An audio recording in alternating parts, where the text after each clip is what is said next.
그들은 오래 황폐하였던 곳을 다시 쌓을 것이며 옛부터 무너진 곳을 다시 일으킬 것이며 황폐한 성읍 곧 대대로 무너져 있던 것들을 중수할 것이며 외인은 서서 너희 양떼를 칠 것이요 이방 사람은 너희 농부와 포도원지기가 될 것이나 오직 너희는 여호와의 제사장이라 일컬음을 받을 것이라. 사람들이 너희를 우리 하나님의 봉사자라 할 것이며 너희가 이방 나라들의 재물을 먹으며 그들의 영광을 얻어 자랑할 것이니라. 너희가 수치 대신에 보상을 배나 얻으며 능욕 대신에 몫으로 말미암아 즐거워할 것이라. 그리하여 그들의 땅에서 갑절이 나옵고 영원한 기쁨이 있으리라. 아멘.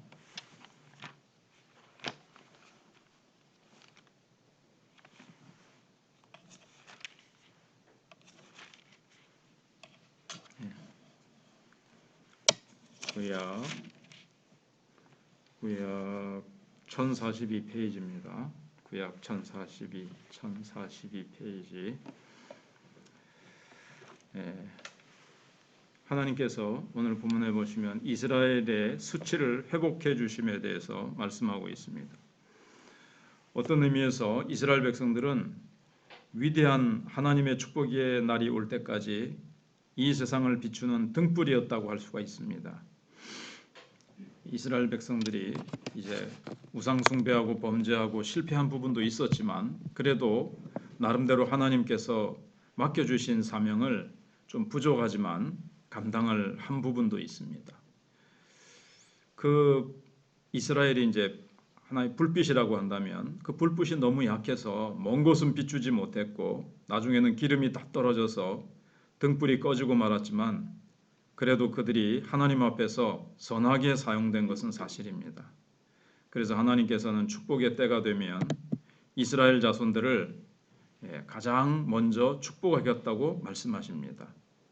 그래서 4절에 그들은 오래 황폐하였던 곳을 다시 쌓을 것이며 옛부터 무너진 곳을 다시 일으킬 것이며 황폐한 성읍 곧 대대로 무너져 있던 것들을 중수할 것이며 외인은 서서 너희 양떼를 칠 것이요 이방 사람은 너희 농부와 포도원지기가 될 것이나.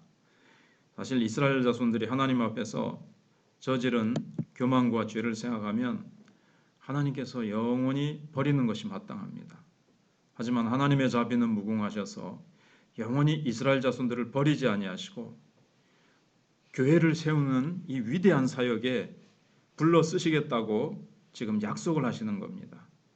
그렇기 때문에 이스라엘 자손 중에서 상당히 많은 사람들이 신약교회 건설에 기초가 되었습니다. 물론 많은 사람들이 예수님을 배척하고 십자가에 못 박아 죽이기도 했고 또 사도들을 따라다니면서 특별히 사도 바울을 따라다니면서 끝까지 복음을 방해하고 전도를 방해한 사람들이 있지만 그러나 베드로를 비롯해 가지고 또 많은 제자들 이들이 신약교회를 세우는데 초석 같은 역할을 했지요.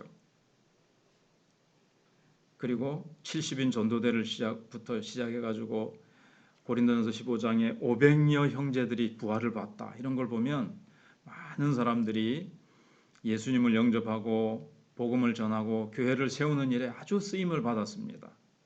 핍박이 일어날 때 그들은 집과 직장을 본토를 버리고 다른 곳으로 핍박을 피하여 가면서도 계속 복음을 전했기 때문에 교회가 세워지고 안디옥 교회가 세워지고 이렇게 이방 교회도 세우고 또 바울이 이스라엘 사람이지 않습니까?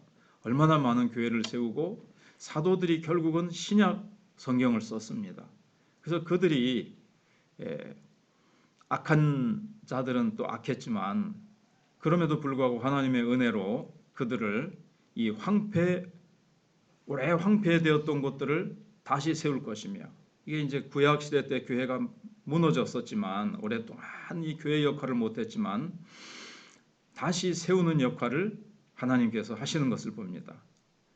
다시 세워지는 근데 성전은 구약 시대 때처럼 딱딱한 돌로 만들어진 건물이 아니고 우리 믿는 사람 한 사람들이 마치 벽돌처럼 되어서 믿음의 공동체를 이루는 성전을 말합니다. 살아서 움직이는 공동체를 말하는 거죠. 그래서 오늘날의 성전은 우리들의 모임이 성전입니다. 이 성전을 파괴시키는 것은 사실 건물을 부수는 것이 아니고 우리들끼리 신뢰를 깨뜨리는 것, 이게 사실은 교회를 허무는 일이 되는 것이고, 교회를 사랑하지 않는 게 하나님의 교회를 무너뜨리는 겁니다. 또 교회 안에 들어와서 거짓된 진리를 가르치는 자가 있다면 그게 이제 건물을 허물어뜨리는 겁니다. 교회를 허물어뜨리는 겁니다. 이 건물은 사실 아니죠. 신약시대 때 건물이 교회가 아니고 우리 사람들, 믿는 사람들 한 사람들이 모인 공동체가 교회인데, 거기서 잘못된 거짓 진리를 가르친다면 그게 이제 교회를 허무는 거죠. 몰래 또 죄를 짓는 것. 죄를 지으면 성령께서 강하게 역사하실 수가 없어요. 그러니까 교회를 허무는 역할을 하게 되는 겁니다. 그리고 하나님께서는 성전을 파괴시키는 자를 용서하지 않는다고 말씀을 하십니다. 그래서 우리 한 사람 한 사람이 더 굳건하게 세워지고 서로에 대하여 더 진실하여 날마다 영적으로 성장하는 것이 곧 하나님의 성전이 튼튼하게 세워지는 겁니다. 한 사람 한 사람이 영적으로 자라는 것, 하나님의 자녀답게 또 예수님을 닮아가는 것, 이게 이제 성전을 튼튼하게 견고하게 세워가는 겁니다. 눈에는 안 보이죠. 딱딱한 벽돌은 세워져 가는 게 눈에 보이지 않습니까? 그러나 영적으로 우리 한 사람 한 사람이 자라야 되는 것이고, 이건 눈에는 보이지 않지만 이게 진짜 하나님의 성전이 자라가는 것이고 튼튼하게 세워져 가는 겁니다. 그리고 7절에 보면 의인은 서서 너희 양떼를 칠 것이요 이방 사람은 너희 농부와 포도원지기가 될 것이라 그랬습니다. 이 말은 외인, 이방, 이건 이제 유대인들과 이방인들이 함께 하나님의 일을 하게 될 것이다 그랬습니다. 신약 성경에 보시면 에베소서, 골로새서, 빌립보서 이런 걸 읽어보면 초대교회는 유대인과 이방인이 같이 거기에 이렇게 섞여 있는 것을 보게 됩니다. 함께 있는 것을 봅니다. 구약시대 때는 있을 수가 없는 일이었습니다. 서로 상종도 하지 않고 그 집에 들어가지도 않고, 유대인들이 이방인의 집에 들어가지도 않고, 이방인을 보면 침을 뱉고 그 다음에 다른 길로 돌아다녔습니다. 그 이방인의 마을을 가로질러 가면은 빨리 갈 수 있음에도 불구하고 삥 둘러서 다닐 정도로 둘이는 합쳐질래 합쳐질 수 없었습니다. 그런데 하나님께서 이렇게 같이 일하게 될 것이다. 교회가 유대인이나 이방인이나 차별 없이 구별 없이 하나가 될 것이다라는 것을 말씀해주고 있습니다. 일단 예수님을 주로 고백하는 자들은 모두 다 한 형제요 한 자매들이기 때문에 그렇습니다. 그리고 함께 성찬을 나누고 우리가 진리를 향하여 자라갈수록 서로가 더 하나 되고 더 깊이 연합되게 될 것입니다. 다 부족하고 연약하죠. 우리가 죄를 짓기도 하고 실수도 하고 다 인격적으로나 부족한 면이 다 있지만 성숙하면 성숙할수록 내 부족함도 알고 상대방의 부족함도 알아서 더 이해하고 포용하고 용서해주고 덮어주면서 서로 더 깊이, 부족함에도 불구하고 더 깊이 사랑하면서 더 이제 깊이 친밀하게 연합되는 거죠. 너도 예수님의 피로 구원받은 형제, 나도 예수님의 피로 구원받은 하나님의 자녀다. 하나님의 한 가족이다. 이래가지고 서로 하나가 됩니다. 그래서 초대교회 때 사도행전을 읽어보시면 예루살렘에 기근이 들어서 예루살렘 교회, 정말 교회의 어떤 어머니 역할을 했죠. 교회가 처음 출발하는 이 예루살렘 교회가 물질적으로 굉장히 궁핍해졌을 때 복음을 전해 주었던 이방 교회들이 이제 예루살렘 교회를 이제 물질적으로 돕습니다. 헌금을 모아 가지고 예루살렘 교회를 이제 도와주는 내용이 나옵니다. 여기 보면 우리에게 복음을 전해주는 그런 놀라운 은혜를 수고를 해주었으니 우리가 감사한다는 표시로 이렇게 물질적으로 이렇게 도와주었습니다. 이제 서로 꼭 물질이 중요한 의미보다도 서로 어려울 때 서로 사랑으로 돕는 이런 의미, 물질을 인색해하지 않는 것, 이게 사실은 사랑이지 않습니까? 얼마나 또 아름답습니까? 이렇게, 왜냐하면 이방 교회가 돈과는 비교할 수 없는 우리의 영혼을 당신들이 복음을 전해주어서 찾았기 때문이다. 감사하다라는 표시로 이렇게 헌금을 모아서 도와준 예를 볼 수가 있습니다. 이와 같이 초대교회는 이방교회와 유대인들이, 이방인과 유대인이 서로 하나가 되는 놀라운 사랑의 역사, 예수님의 십자가로 중간에 막힌 담이 헐어지고 하나가 되는 역사가 일어났습니다. 사람들 사이는 다 담이 있죠.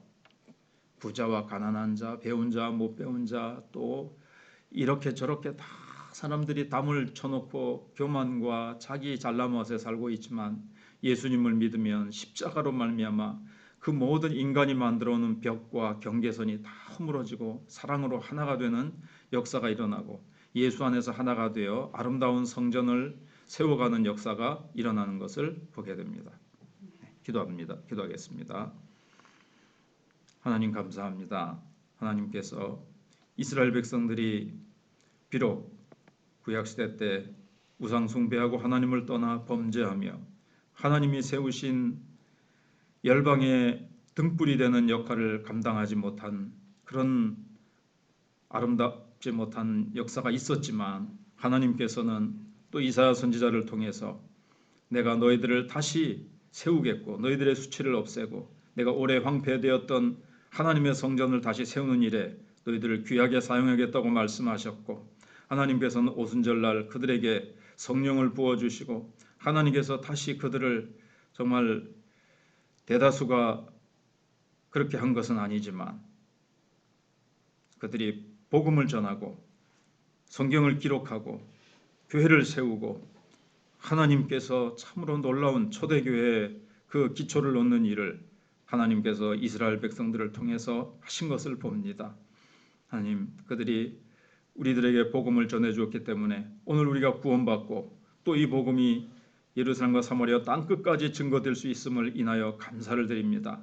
그들이 전해준 소중한 복음, 또 그들이 간직했다가 우리에게 전해준 구약 성경, 또 그들이 하나님을 섬기는 법을 초대교회 때 잘 전수해 주었기 때문에, 하나님, 우리가 이렇게 오늘 구원받아 그들과 우리가 한 형제가 되고 자매가 되고 우리가 하나님의 가족이 되어 한 성전을 이루고 하나님 나라를 건설해 나가는 일에 우리가 하나가 되어 섬길 수 있게 된 것을 생각할 때 감사를 드립니다.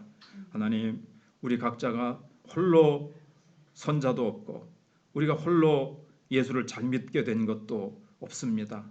우리는 누군가에게 복음을 듣고 또 우리가 또 누군가에게 복음을 전해주고 또 우리 교회가 더 성숙해져서 서로가 서로를 더 깊이 사랑하고 또 우리가 서로 미워하거나 시기하거나 우리가 여러 가지로 교회를 영적으로 허물어뜨리는 일 없이 교회를 더 아름답고 튼튼하게 세워가는 일에, 우리가 더 하나로 그리스도 안에서 연합하는 일에 온전히 세워져 갈 수 있도록 우리 마천교회를 하나님께서 붙드시고 사랑과 은혜가 충만하도록 더욱더 하나가 되고 서로 용납하고 이해하고 서로 발을 씻기며 서로 사랑하는 아름다운 교회가 되게 해 주시옵소서. 오늘도 하나님께서 우리 교회가 협력하는 선교사님들에게 은혜를 베풀어 주시고 또 군문의 아들들을 지키시며 환우들을 기억하시고 예아가 특별히 또 잘 염증 없이 아픈 부분이 잘 회복될 수 있도록 도우시고, 그 외에도 우리 수술 후에 치료 중에 있는 권사님들, 우리 성도들 다 치료하시고 강건케 해주시기를 원합니다. 코로나 기간 중에 특별히 예배에 나오지 못하는 우리 사랑하는 성도들 영혼들을 성령께서 깨우시고 일으키시고 주님 앞에 나와 뜨겁게 저희들과 한 가지로 예배드리며 교회를 힘있게 세워갈 수 있도록 은혜를 베풀어 주시옵소서. 나라가 안보적으로나 여러 가지 위기에 있지만 합력하여 선을 이루게 하시고 저 북녘 땅에도 자유와 복음의 물결이 흘러 들어갈 수 있도록 하나님께서 은혜를 베풀어 주시옵소서. 특별히 다음 세대를 기억해 주시기를 원합니다. 하나님께서 오늘도 사랑하는 성도들 주께서 붙드시고 복음 안에서 예수 안에서 성령 안에서 승리하도록 붙들어 주시기를 원하옵고 예수 그리스도의 이름으로 기도하옵나이다. 아멘. 기도하시다가